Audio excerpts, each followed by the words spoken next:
왜 지난 정부 하에서는 손에 쥐고 마음대로 하다가 지금 와서 오히려 공영방송이 정상화되고 오히려 더 공정한 길로 나아가려고 하는데 그걸 굳이 막으려고 하는 겁니까? 우리 정부는 이 공영방송의 사장들을 비롯한 집행부에 대해서 상당한 그 기간을 허용해 줬거든요. 문재인 정부 당시 초반에 몇 개월 만에 MBC, KBS 사장이 바뀌었는지 한번 회고해 보십시오.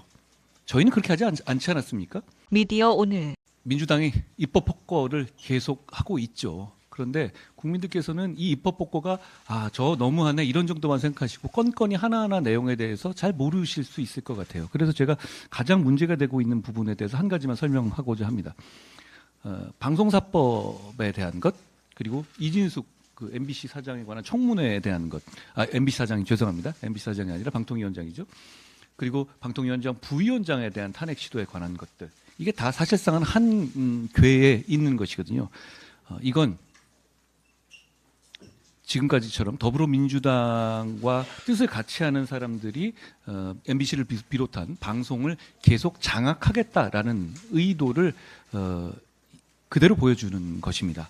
이 부분에 대해서는 저희는 이걸 막는 것은 우리 당의 이익의 문제가 아니라 대한민국의 방송과 이 언론의 공정성을 지키기 위한 것이다라는 말씀을 드립니다. 야당 모 의원은 정부 교체기마다 권력을 쥔 사람이 공영방송을 손에 넣으려는 악순환을 끊어야 하기 때문에 이걸 한다고 했는데요. 제가 물어보겠습니다. 그럼 지난 정부 때는 왜 안 했습니까? 왜 지난 정부 하에서는 손에 쥐고 마음대로 하다가 지금 와서 오히려 공영방송이 정상화되고 오히려 더 공정한 길로 나아가려고 하는데 그걸 굳이 막으려고 하는 겁니까? 저는 이 질문에 답해야 하는 겁니다. 입법, 사법, 행정 사실상 민주당이 장악할 때 왜 이거 안 했습니까? 그리고 그때 이후에 오히려 우리 정부는 이 공영방송의 사장들을 비롯한 집행부에 대해서 상당한 그 기간을 허용해 줬거든요. 문재인 정부 당시 초반에 몇 개월 만에 MBC, KBS 사장이 바뀌었는지 한번 회고해 보십시오. 저희는 그렇게 하지 않지 않았습니까? 그런데 지금까지 와서 이런 제도, 입법의 폭거를 통해서 그걸 연장하면서 이 체제를 유지하겠다? 저 국민들께서 그 용납하지 않으실 거라고 생각합니다. 그리고 누가 정권을 잡든 간에 맞는 말이에요. 공영방송의 독립성과 공정성 보장돼야 하는데요. 그러니까 국회에서 논의를 해야 되는 것 아닙니까? 그 제도를 만들기 위해서. 그런데 그 논의를 안 하면서 이렇게 힘을 이용해서 국회를 통과시킨다? 국회 과학기술정보통신방송통신위원회 소위에서 여야 간에 이것에 관해서 구체적인 논의가 치열하게 있었습니까? 그렇지 않죠. 결국 이렇게 해서는 안 된다는 것 분명히 말씀드립니다. 이렇게 독이 든 사과를 계속 내물면서 왜 안 먹니 하면 당연히 국민을 위해서 저희는 거부할 수밖에 없습니다. 그 말씀 드립니다. 방송사법 처리에 대한 민주당의 이런 비이성적인 폭주가 아마 화요일에는 절차상 종료는 일단 될 겁니다만 그 이후에 노란봉투법 등 역시 비슷한 식의 폭거가 예정되어 있습니다. 저희가 그 부분에 대해서 국민을 위해서 단호하게 맞설 것이라는 말씀을 드립니다. 그런데 지금 중요한 건 민생입니다. 우리 국민의힘은 그런 입법 폭거의 맞섬과 동시에 그것보다 더 큰 힘을 민생에 쏟을 것이라는 말씀을 분명히 드립니다. 저희가 지금 티몬 위메프 사태로 많은 국민들께서 걱정하고 계시잖아요.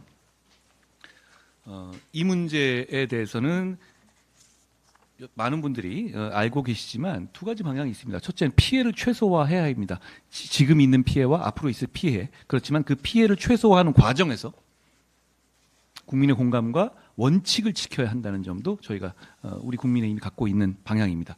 책임을 규명해야 하는 건 당연하고요. 그리고 이런 일이 재발하지 않도록 제도 개선을 해야 합니다. 이미 우리 정무위와 정부 차원에서 여러 가지 안건을 내고 있는데요. 결국은 정산 주기를 개선하는 문제, 그리고 지금 이런 티몬이나 위메프 같은 위탁형 이커머스에 있어서는 에스크로 도입 등의 어떤 자금 보관 문제도 같이 검토돼야 할 것으로 봅니다. 저희가 집중적으로 잘 논의하겠다는 말씀을 드립니다. 우리 국민의힘은 집권 여당입니다. 그 시너지를 가지고 이런 민생들을 직접 챙기겠습니다. 한 가지 말씀 더 드리면 금투세 폐지 문제도 저희는 이제 시간이 별로 남지 않았다. 보통 금융에 있어서 이런 금투세 같은 큰 이슈가 반영되는 데는 6개월이 걸린다고 합니다. 내년에 이걸 시행한다는 거잖아요. 시행했었을 때 외국인 투자자라든가 이런 분들이 빠져나갔을 경우에 우리가 겪게 될 그런 고통들. 과거에 대만이 이 비슷한 거에다가 큰 곤혹을 겪은 적 있지 않습니까? 국민들께서 아직 실감하지 못하실 수 있습니다. 우리가 이 부분에 대해서 더 강하게 나서겠습니다. 그리고 이재명 대표께서도 금투세 폐지에 대해서 긍정적인 말씀을 하신 적이 있습니다. 테이블에 올리고 깊이 논의하자라는 말씀을 드립니다. 마지막으로 더불어민주당께 이런 말씀을 드리고 싶습니다. 방통위 부위원장에 대해서 탄핵을 또 얘기하고 저희는 어쩔 수 없이 지금 이 체제를 지키기 위한 방식으로 또 사임을 하시고 이랬던 것 같아요. 이거 국민들이 보시기에 어떻게 보실 것 같습니까? 본인들도 방통위 부위원장 직무대행은 탄핵의 대상이 아니라고 생각했기 때문에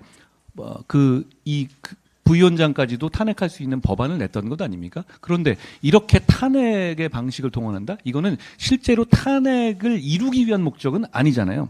저는 우리 헌법이 규정하고 있는 탄핵이라는 말 자체가 대단히 큰 무게를 가지고 있고 충격적인 말이라고 생각합니다. 그런데 더불어민주당은 지금 이 공영방송 특히 MBC를 자기 편으로 지키기 위해서 이 탄핵이라는 굉장한 제도를 더불어민주당만의 잔기술로 전락시키고 있습니다. 이래서는 안 됩니다. 저희가 민심과 함께 더불어민주당이 이런 폭거를 막기 위해서 앞장서겠습니다.